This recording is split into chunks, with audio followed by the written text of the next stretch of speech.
Olá, amigos. Estamos juntos mais uma vez para o nosso estudo em grupo. Estamos lendo nos domínios da mediunidade e hoje teremos o capítulo 23, Fascinação. Levantara-se a dama de esquisita maneira e, rodopiando sobre os calcanhares, qual o motor lhe acionasse os nervos, caiu em convulsões, inspirando piedade.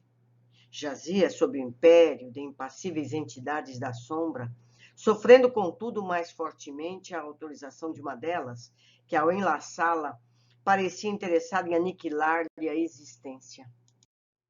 A infortunada senhora, quase uivando, à semelhança de loba ferida, gritava a debater-se no piso da sala, sob o olhar consternado de Raul, lhe exorava a bondade divina em silêncio. Coleando pelo chão, adquirira animalesco aspecto, não obstante sob a guarda generosa de sentinelas da casa. Aulus e o irmão Clementino, usando avançados recursos magnéticos, interferiram no deplorável duelo, constrangendo o obsessor a desvencilhar-se, de certo modo, da enferma, que continuou ainda assim dominada por ele, a estreita distância. Após reerguer a doente, auxiliando-a a assentar-se rente ao marido, nosso instrutor deu-se pressa em explicar-nos. É um problema complexo de fascinação. Nossa irmã permanece controlada por terrível hipnotizador desencarnado, assistido por vários companheiros que se deixaram vencer pelas teias da vingança. No ímpeto do ódio com que se lança sobre a infeliz, propõe-se humilhá-la, utilizando-se da sugestão. Não fosse o concurso fraternal que veio recolher neste santuário de prece, em transes como esse, seria vítima integral de licantropia deformante. Muitos espíritos pervertidos no crime abusam dos poderes da inteligência, fazendo pesar tigrina crueldade sobre quantos ainda sintonizam com eles pelos débitos do passado. A semelhantes vampiros, devemos muitos quadros dolorosos da patologia mental nos manicômios, em que numerosos pacientes, sob intensiva ação hipnótica, imitam costumes, posições e atitudes de animais diversos. Ao passo que a doente gemia, de estranho modo, amparada pelo esposo e por Raul, que se esmerava no auxílio, Hilário, espantado, indagou: tão doloroso fenômeno é comum?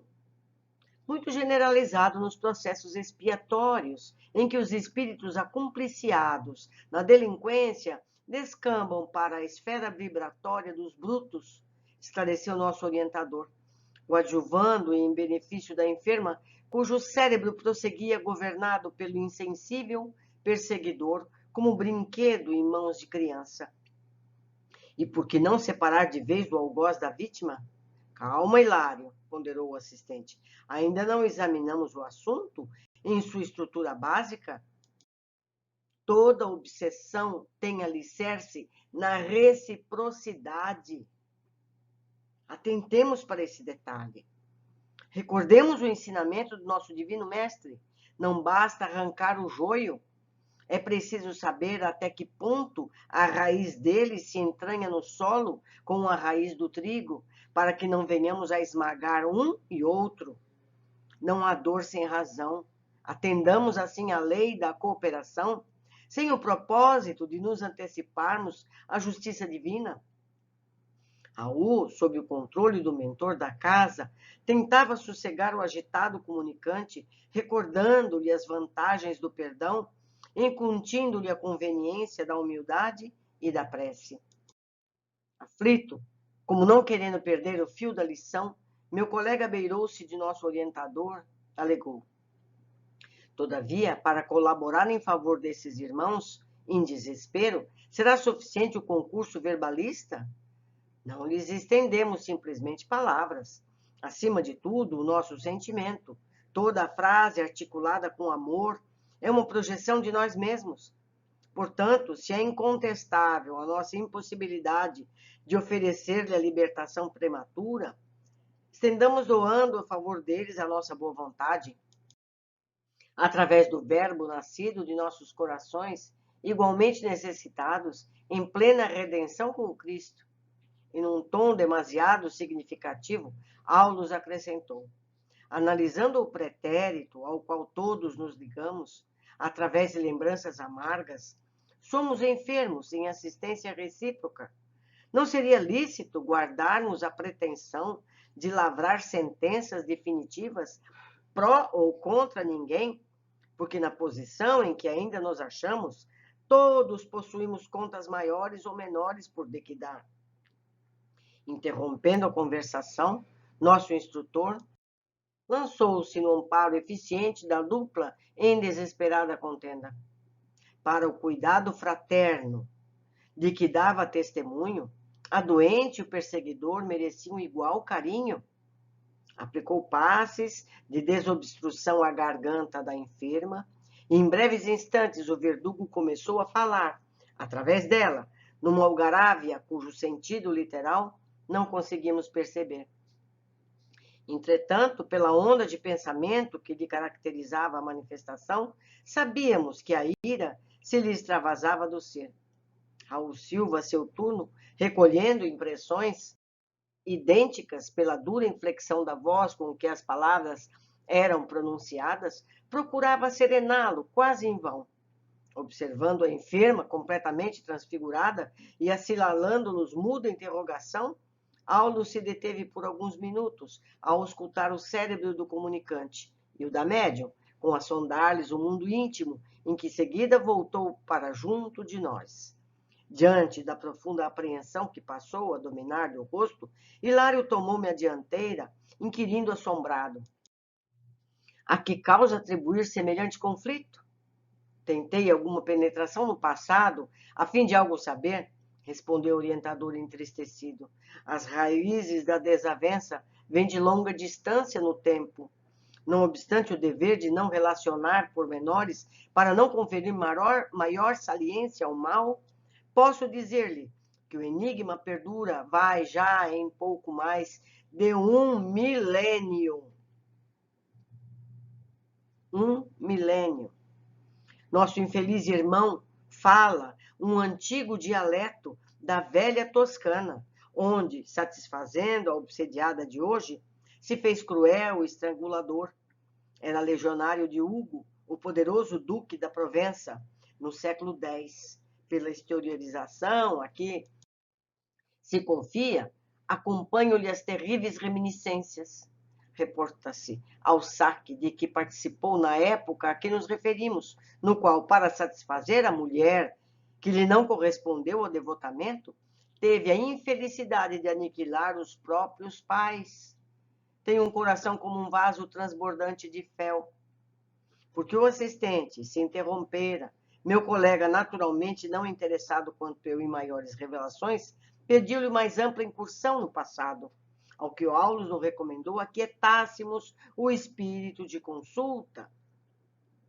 A volta aos quadros terrificantes, largados ao longe por aquelas almas em sofrimento, a ninguém edificaria.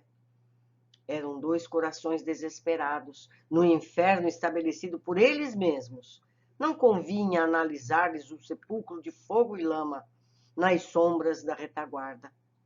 Restaurando a atenção no estudo que nos cabia fazer, lembrei a questão do idioma. Achávamos-nos no Brasil e a obsidiada ensaiava frases num dialeto já morto. Por que motivo não assimilava os pensamentos da entidade a empolgar-lhe o cérebro em ondas insofreáveis, transformando-o em palavras do português corrente, qual acontecer em numerosos processos de intercâmbio sob nossa observação? Estamos à frente de um caso de mediunidade poliglota ou de xenoglosia, explicou o assistente. O filtro mediúnico e a entidade que se utiliza dele acham-se tão intensamente afinados entre si que a passividade do instrumento é absoluta, sob o império da vontade que o comanda de modo positivo. O obsessor, por mais estranho pareça, jaz ainda enredado nos hábitos, porque pautava a sua existência há 1 milênio atrás. Há séculos, e em se exprimido pela médium usa modos e frases que lhe foram típicos. Isso, entretanto, objetou Hilário, é atribuível à mediunidade propriamente dita ou à sintonia mais completa? O problema é de sintonia, informou o assistente. Contudo, se a doente não lhe houvesse partilhado da experiência terrestre como legítima associada de seu destino, poderia o comunicante externar-se no dialeto com que se caracteriza? Positivamente não, esclareceu Aulus. Em todos os casos de xenoglosia, é preciso lembrar que as forças do passado são trazidas ao presente. Os desencarnados, elaborando fenômenos dessa ordem, interferem quase sempre através de impulsos automáticos das energias subconscienciais, mais exclusivamente por intermédio das personalidades que lhes são afins no tempo. Quando um médium analfabeto se põe a escrever sob o controle de um amigo domiciliado em nosso plano, isso não quer dizer que o mensageiro espiritual haja removido milagrosamente as pedras da ignorância. Mostra simplesmente que o psicógrafo traz consigo de outras encarnações a arte da escrita já conquistada e retida no arquivo da memória, cujos centros do companheiro desencarnado conseguem manobrar. Hilário fez um gesto indagador do aprendiz e insistiu. Podemos concluir, então, que se a enferma fosse apenas médium, sem o pretérito de que dá testemunho, a entidade não se exprimiria por ela numa expressão cultural diferente da que lhe é própria. Sim, sem dúvida alguma, aprovou o instrutor. Em mediunidade, há também o problema da sintonia no tempo. E de olhar vago acentuou. O fato, sob nossas vistas, pode ser, de certo modo, comparado às correntes d'água. Cada qual tem o seu nível. As águas, a flor da terra, guardam a serventia e o encanto que lhes são peculiares. Contudo, somente as águas profundas encerram o tesouro educado ou inculto das enormes forças latentes que podem ser convenientemente utilizadas quando aquelas são trazidas à superfície. A lição era de súbito valor, no entanto, fazia-se necessário agir no trabalho assistencial. Conjugando nossos esforços, separamos de alguma sorte o algoz da vítima, conquanto, segundo o apontamento de nosso orientador, continuassem unidos pela fusão magnética, mesmo à distância. Companheiros de nossa esfera retiraram o espírito obsidiente, encaminhando-o a certa organização socorrista. Ainda assim, a doente gritava, afirmando estar à frente de medonho estrangulador, em vias de sufocá-la. Aplicando-lhe passes de reconforto, Aulus esclareceu. Agora, é apenas um fenômeno alucinatório, natural em processos de fascinação como esse. Perseguidor e perseguida jazem na mais estreita ligação telepática, agindo e reagindo mentalmente um sobre o outro. Gradativamente, a enferma acalmou-se. Fim da crise, perguntei ao nosso orientador sobre o remédio definitivo à dolorosa situação, ao que respondeu com grave entono. A doente está sendo preparada, tendo-se em vista uma solução justa para o caso. Ela e o verdugo, em breve, serão mãe e filho. Não há outra alternativa para a obtenção do trabalho redentor. Energias divinas do amor puro serão mais profundamente tocadas em sua sensibilidade de mulher, e nossa irmã praticará o santo heroísmo de acolhê-lo em seu próprio seio. Em seguida, deixando-nos pensativos, caminhou no rumo de outro necessitado, enquanto exclamava: Louvado seja Deus pela glória do lar. Mais de uma vez a gente vê que a maternidade cura, não é verdade? Então, aquele espírito obsessor com que nos debatemos, quando se transforma em mãe e filho, nós vemos um cuidando do outro, um chorando pelo outro, não é verdade? Abençoada maternidade. Mas vamos às observações. Mais uma vez eu vejo que eu poderia ter grifado mais frases, mais trechos. Mas vamos ao que foi feito.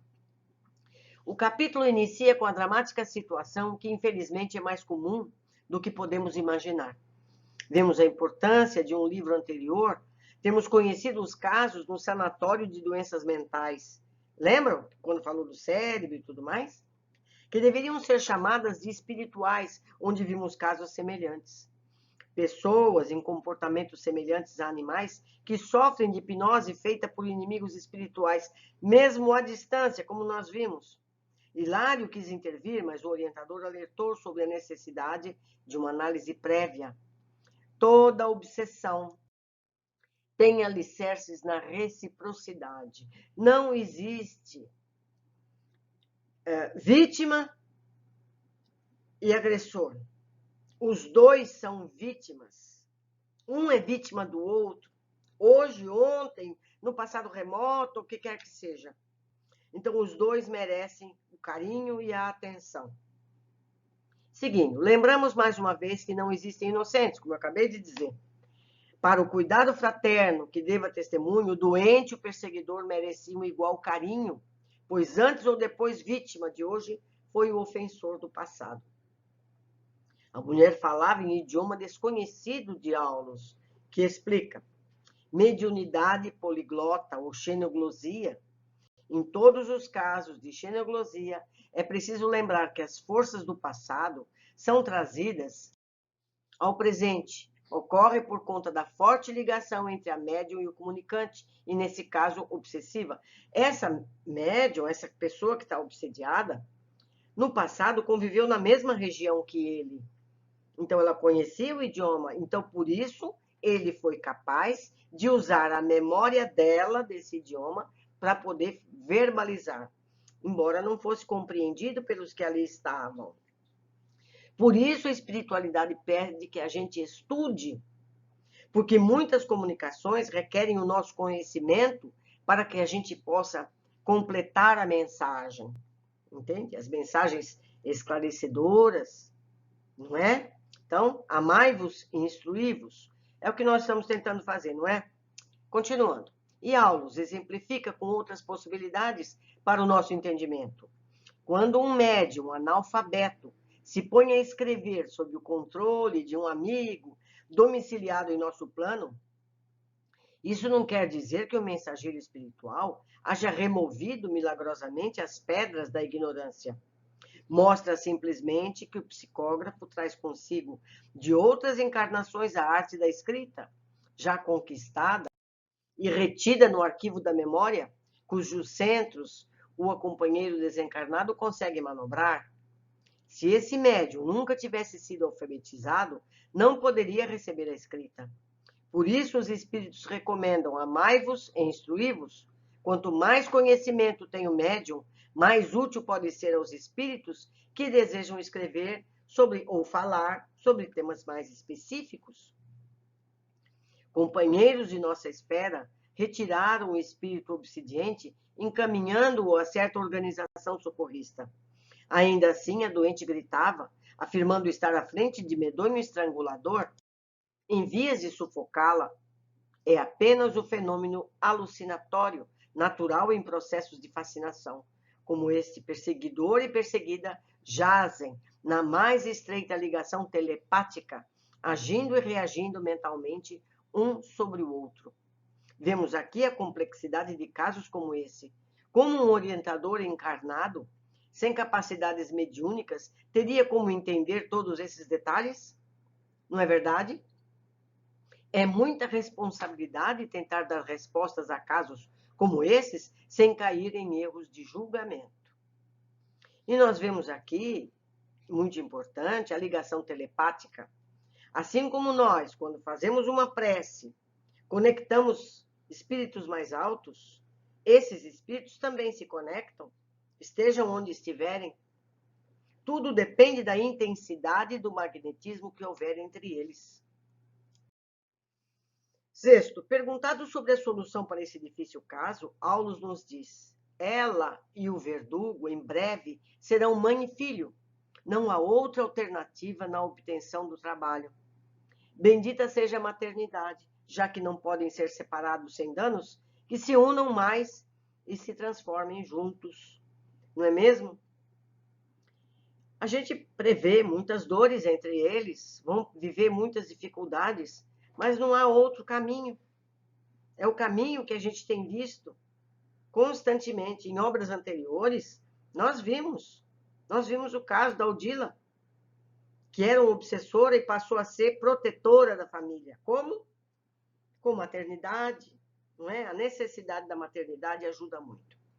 Deixo aqui meu e-mail, eu espero os comentários de vocês, me ajudem no entendimento dessas lições, esclareçam as partes que eu deixei de comentar, que muitas vezes eu venho destacar quando eu faço a segunda leitura.